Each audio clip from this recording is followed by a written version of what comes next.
associations and companies had a dream to get this beautiful airplane to Oshkosh in the air in 2012. It was for Budmail,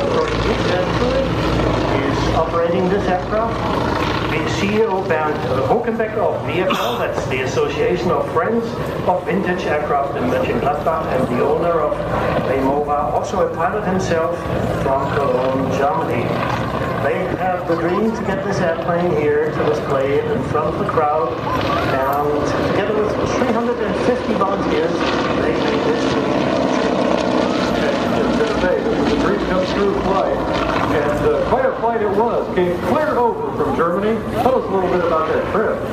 Okay, trip started near Cologne and Leverkusen, and it went to England, then to Scotland, from there to Faroe Islands, to Reykjavik in Iceland, then to the east coast of Greenland, to the southern tip, and to the west coast of Greenland, then by a Frobisher, or Iqaluit, direct to Goose Bay, and then Toronto and Oshkosh.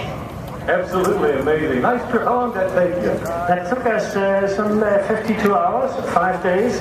And then we're making a tour around North America, which finished here in Oshkosh. We will go to New York on Monday, and then later via Waterloo to Toronto, and crossing the North Atlantic back to Germany again. Just retracing your steps to go back home.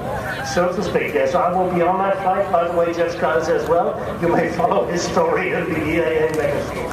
Yeah, it sounds like quite a trip, a trip of a lifetime, and quite an airplane too. Tell us a little more about this JU52. Well, this airplane was built in 1939, and building JU52 was starting in 1932.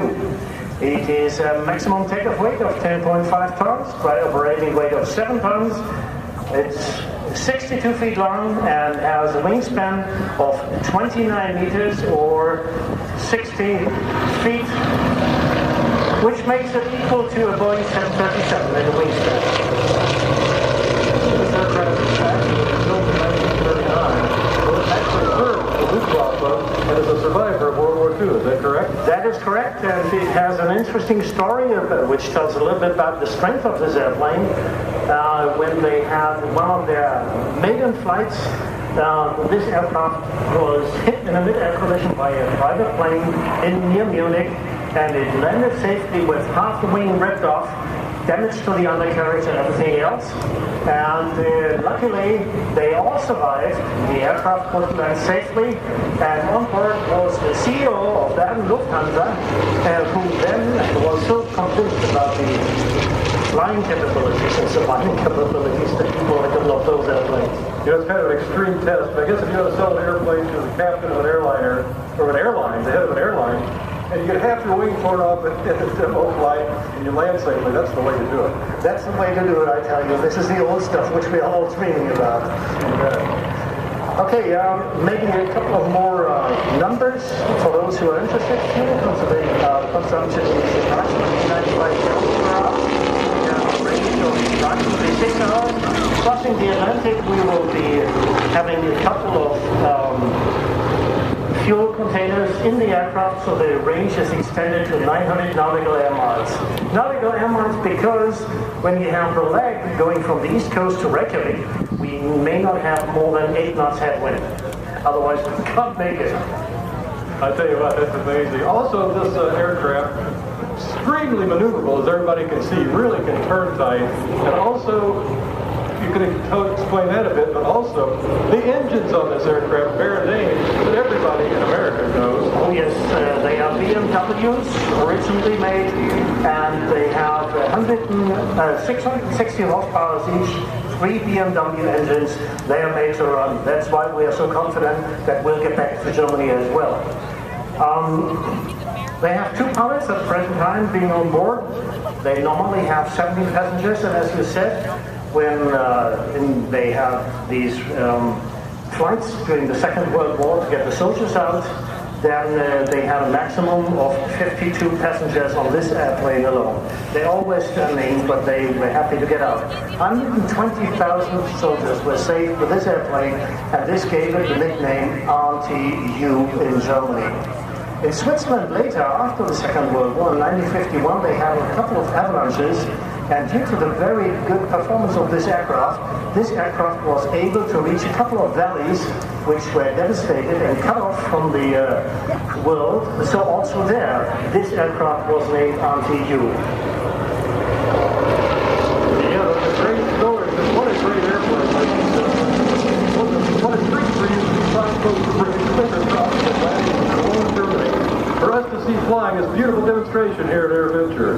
And I think too, Hans, if people want a better look at the plane, it'll be back here by this the chalet building, right by the communications stand here. And they can look at the good folks at Rimmels's luggage that they've got back there as well. Is that true? Yes, that's true. Luggage looks very much like this airplane. It's made of pure aluminum, and it is the same stuff that made this aircraft famous and went into professional aviation. Also, the new polycarbonate series is made of stuff used in aviation. It's used normally for windscreens of modern airplanes. So it's pretty durable and nice. Yeah, the corrugated metal served well on this aircraft as well as the Ford Tri-Motor, so you know it's going to do a good job on luggage. Oh yes, and pilots, by the way, just don't be afraid. It's only a 60 degrees bank, so 2 G-force happening there, but they say we got actually 4 autopilots which we are driving this plane on, and these are the left and the right arms of the pilots. They are, so to speak, fail operational, not only fail safe, and they have a direct link to the brain of pilots. They do everything they think. This is something modern aircraft has not yet achieved. Quite true. I'll tell you what, it's an amazing aircraft. I'm just astounded at its maneuverability. It's incredible, and it's because they have so large and thick wings that they can fly really slow. Would you believe it? The stalling speed is at around about 35 knots on this configuration at the present time. Cruising speed is only 105, but it gets you somewhere. Yes, it does. Amazing aircraft. Great demonstration by the good folks at Removo. And Hans, it's been great talking to you too. Again, retired Lufthansa captain and the only test pilot in the world who now test flies luggage. Hans, have a great day. Thank you for coming. Thank you very much, Dave. So, by the way, I did hear that you're going to fly again tomorrow. No, not tomorrow, but we're going to fly on Monday. Did they? Oh, you just told me you're going to fly Monday. Oh, wonderful, wonderful. We'll be here again. I love to. We know something you don't, so thank you.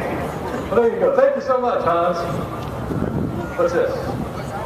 Oh, yeah. We had one more thing to talk about. Tell the good folks your offer you have for them. Okay, we have 2 more. We are going to fly to New York on Monday morning. We have to be there by 3 o'clock in the afternoon, so it's a very early flight. But we still have 2 people of our remover crew, the son of one of the pilots, and the partner of the other pilot.